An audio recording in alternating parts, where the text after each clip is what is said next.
você embarca no navio mais luxuoso do mundo e descobre que você vai dividir uma única banheira com outras 350 pessoas. A bordo do Titanic, higiene era um privilégio. Eram realizados exames médicos obrigatórios para os mais pobres e banhos com água do mar, agendados como se fosse um tratamento VIP. Mas isso é só o começo, pois neste vídeo você vai descobrir os bastidores da higiene no Titanic.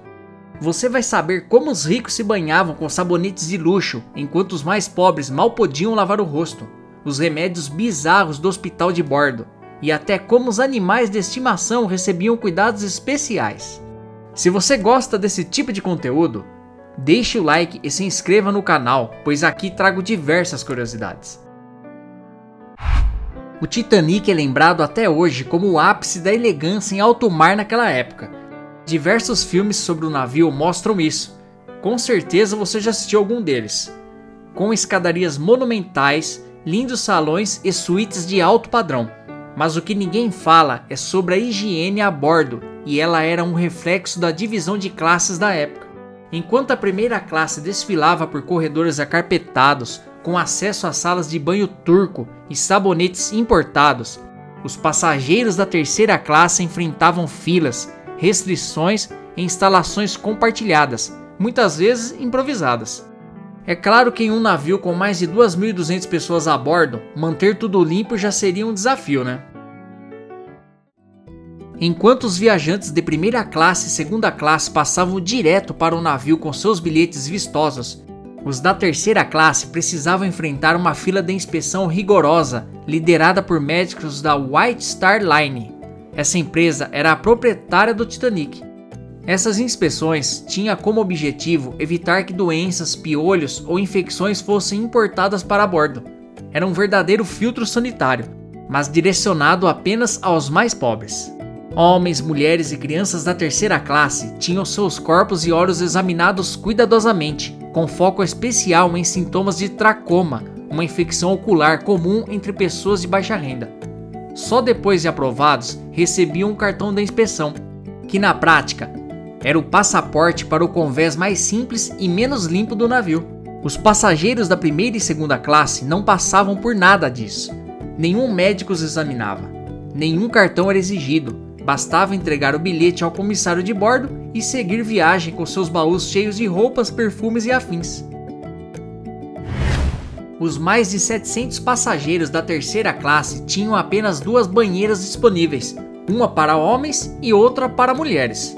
Enquanto os salões do navio impressionavam pela arquitetura e o cardápio servia pratos franceses sofisticados, falando nisso, falar em pratos, vou mostrar os cardápios da época. À esquerda está o cardápio da primeira classe e à direita o cardápio da segunda classe. E agora o cardápio da terceira classe. Bem diferente, né? Agora voltando para a realidade da higiene da terceira classe, ela era bem menos refinada. Para conseguir um banho, o passageiro precisava marcar um horário com o comissário de bordo, que então pedia ao bath steward para preparar a banheira. Mas isso só valia para quem estava na primeira ou segunda classe.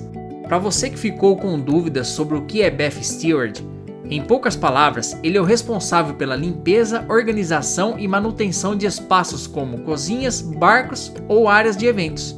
Agora voltando aqui, a elite contava com banheiros mais bem equipados, embora pouquíssimas cabines tivessem banheiras privadas. A maioria usava os banhos compartilhados, ou para os mais afortunados, o banho turco, um spa completo com sauna, salas de massagem e o chuveiro elétrico, uma espécie de cápsula metálica parecida com um pulmão de aço ou cama de bronzeamento. Mas o luxo tinha um preço a mais, era necessário pagar uma taxa extra para usar essas instalações. Já o pessoal da terceira classe, muitas vezes nem via água corrente. A maioria se contentava com lavatórios coletivos, pequenas pias em corredores apertados. Era comum passar a viagem inteira sem tomar um único banho completo. E quem tentava improvisar, como lavar-se com bacias dentro da cabine, enfrentava um novo problema. A água disponível era fria e salgada. A divisão de classes no Titanic era tão profunda que até o funcionamento da descarga do vaso sanitário revelava preconceitos. Nas cabines de primeira e segunda classe, aquelas com tapetes felpudos, luminárias de bronze e toalhas trocadas todos os dias, os banheiros exigiam que os passageiros dessem descarga manualmente. Era um padrão da época, um sistema simples e eficiente. Agora veja os detalhes dessa cuba que foi resgatada do fundo do mar. Já os banheiros da terceira classe, que atendiam centenas de pessoas com infraestrutura mínima, tinham descarga automática. Essa imagem é de objetos sanitários recuperados dos destroços do Titanic da terceira classe. E esse detalhe da descarga que comentei aparece em registros de design do Titanic e também em relatos históricos preservados por museus e autores especializados no navio. Não era exatamente moderno, mas era considerado inovador para uso social e funcional, com motivação mais ideológica do que tecnológica. Enquanto os milionários precisavam puxar uma alavanca, os mais pobres nem precisavam se preocupar. Mas não pense que isso era um gesto de modernidade ou gentileza. Pelo contrário, os engenheiros da White Star Line acreditavam que os passageiros da terceira classe não saberiam como dar descarga, já que muitos vinham de áreas rurais e estavam mais acostumados a usar latrinas, penículos e fossas. Para evitar erros de uso, instalaram sistemas automáticos, mas com uma mentalidade profundamente elitista por trás. A terceira classe ainda contava com a ajuda de uma figura curiosa e subestimada, Catherine Wallace, uma matrona responsável por instruir os passageiros sobre como utilizar o vaso sanitário corretamente. Ela acompanhava de perto os imigrantes, especialmente mulheres e crianças, e oferecia orientação sempre que necessário. Infelizmente, Wallace foi uma das muitas vítimas do naufrágio. Dizem que ela permaneceu a bordo para cuidar de seus passageiros até o fim. Na primeira classe, o cuidado pessoal era quase um ritual. Os banheiros ofereciam toalhas bordadas, pentes finos e um item que virou símbolo do requinte a bordo, o sabonete Vinolia Otto. Comercializado como ideal para peles sensíveis, ele era o queridinho dos milionários e anunciado como o sabonete oficial do Titanic. Mas descendo alguns andares, lá na terceira classe, centenas de passageiros dividiam banheiros coletivos, com higiene limitada e instruções explícitas da Catherine Wallace. Não havia sabonetes luxuosos, apenas o básico para, digamos, não sair sujo na foto. E quantas roupas? Imagine lidar com toneladas de roupas, toalhas e lençóis em pleno oceano. Na primeira classe, o cuidado era quase obsessivo. As roupas dos passageiros eram lavadas e cuidadas por comissários especializados. Lençóis e toalhas eram trocados diariamente, recolhidos e guardados em sacos de lona. Esses itens eram limpos a vapor no próprio navio e depois enviados para uma higienização completa ao chegar no destino. Já os passageiros da segunda classe também tinham acesso à lavanderia paga, mas com menos regalias. Ainda assim, suas roupas eram tratadas pela tripulação, o que já se colocava muito acima da realidade enfrentada pela terceira classe. Agora na terceira classe, a história era outra. Os imigrantes lavavam suas próprias roupas em bacias de ferro, improvisando espaços de lavagem em meio a corredores e cabines apertadas. Era um trabalho pesado, sem privacidade, muitas vezes feito com água fria e sabão simples. Não havia luxo algum, apenas a necessidade de manter minimamente a dignidade durante dias de viagem. E quando falamos da tripulação, a situação era ainda mais dura. Os bombeiros, que alimentavam as caldeiras com carvão, e os homens da chamada gangue preta, terminavam os turnos cobertos de fuligem e suor.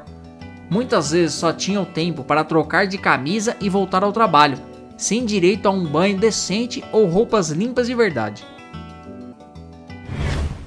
O navio estava preparado para emergências médicas.